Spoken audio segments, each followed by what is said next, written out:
and they're doing this and they're deadbeats, but when they're here, we ought to celebrate them. So today we honor you, sir.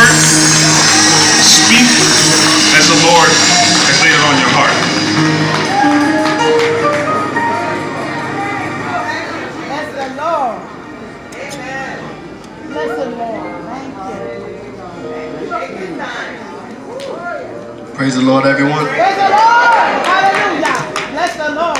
It's real good to be in the house tonight. Today. Amen. Before I begin my testimony, I want to say thanks for the intro, Brother Jonathan. Bless the Lord. Bless the Lord. Bless God. For the Barnes family. It's this is an awesome place to worship. I mean, this is a church that loves Jesus. You know, and you know, ever since I've been coming here, I always felt welcome, and I always felt like I was a part of the family. Before I talk about my actual testimony, I just want to give you guys like a little background about me. The thing a lot of people probably don't realize with me is I actually grew up in the church. So it's not like I didn't know right from wrong. It's not like I was like an atheist or something like that. No judgment against them, but it's not like that's how I was. And then I found Christianity. I actually somewhat knew about Jesus. I knew about Scripture. I knew right from wrong. I actually went to Calvary Chapel from a little kid. I went to youth school. I went to Bible study. I did all of these things.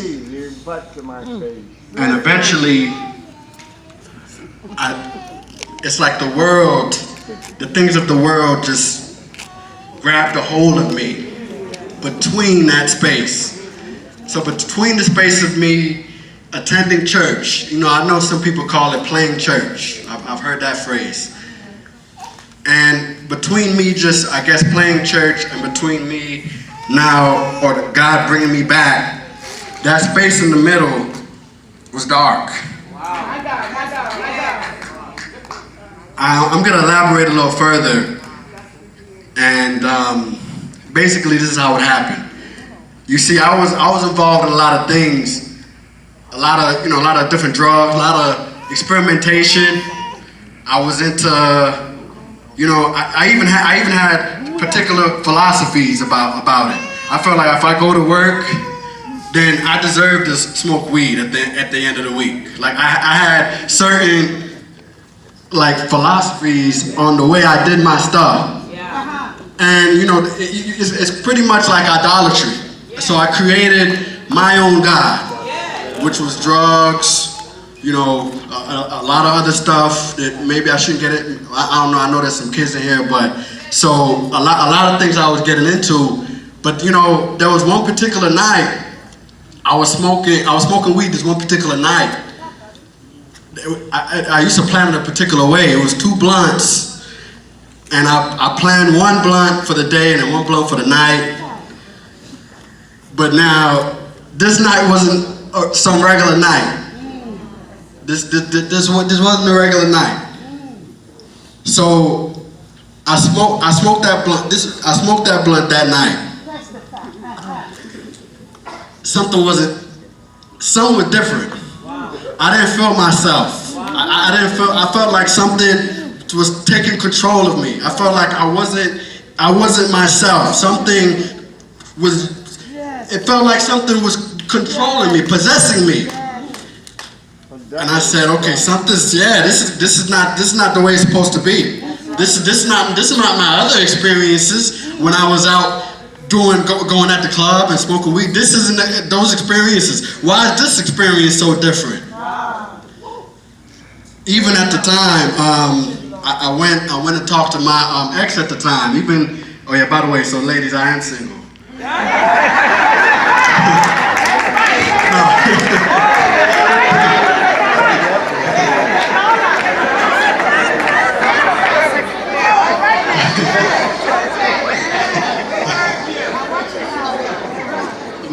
No, but so I was talking with my ex at the time. Even she was saying, something's different about you.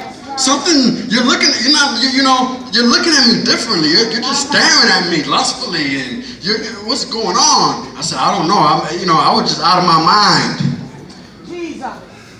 I was on the bus heading back from where I met her, and I was coming back home. And I was on that bus, and this is true. I looked around. It looked like people was laughing at me. And so obviously my mind was playing tricks on me. There was some form of, spiritual warfare going on between my mind and what I was seeing.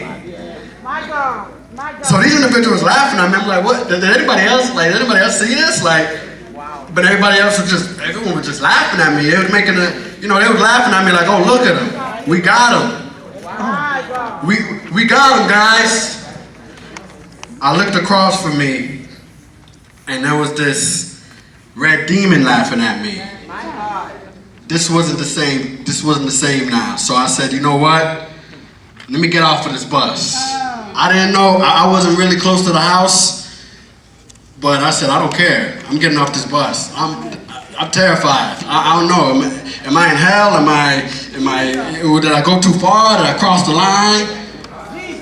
Let me just walk around. Let me look around. Where can I go?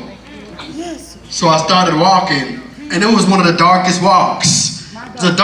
Just looked so dark outside. I know it was in the middle of the daytime, but it looked so dark outside, and it's like I could see the spiritual. It's like it was like the underworld.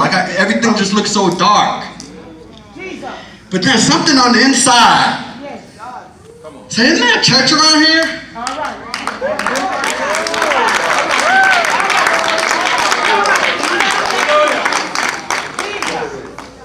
I said, wait a minute, there's a church around here. The Spirit of the Lord ministered to me that day. I walked down and I crossed that street. I'll never forget it. I tried to open the first door, and it was locked. I was like, man, you gotta be kidding me. I can't even get into the church. I mean, what's good? What's going on? So I saw the other door. It opened up.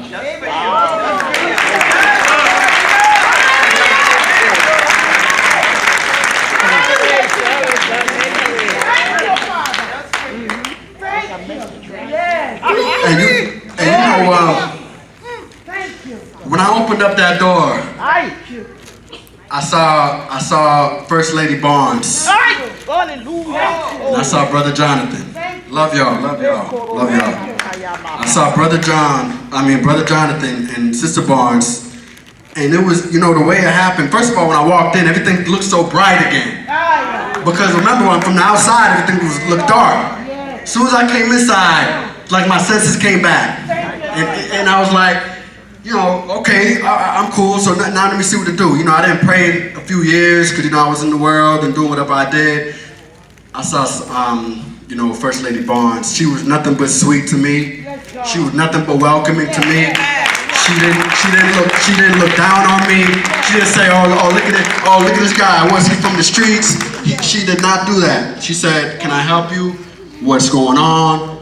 How are you? Very loving words. I said, just like Brother Jonathan said, I said, I just need prayer. I need somebody to pray for me because my mind isn't right.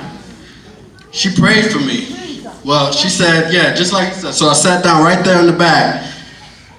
She prayed for me right there where that young lady standing right there on that chair, and I was on my knees. And she was praying for me, and I started shaking and convulsing and all this and weeping and crying. And I said, Lord, I'm so sorry. Deep down, that's what I was saying. After that, when I walked outside, everything started to get clear now. Everything started to make sense after that. It's like, Lord, are you trying to tell me something? Are you trying to tell me that the path I was heading on was actually leading me to hell? Lord, are you trying to tell me that you're gonna love me no matter what, no matter how much in drugs I'm in, no matter how far I am in drugs, that you're gonna love me for who I am, that you're still gonna accept me, that you're still gonna have mercy on me and grace. Lord, is this what it is? Say, yes, it is. I broke down crying. You know, I started reading a whole lot of Book of Psalms, and it started to purge me, cleanse me. And then after that, eventually, I said, you know what? I gotta go ahead and I gotta give my life to the Lord. I gotta give my life to the Lord.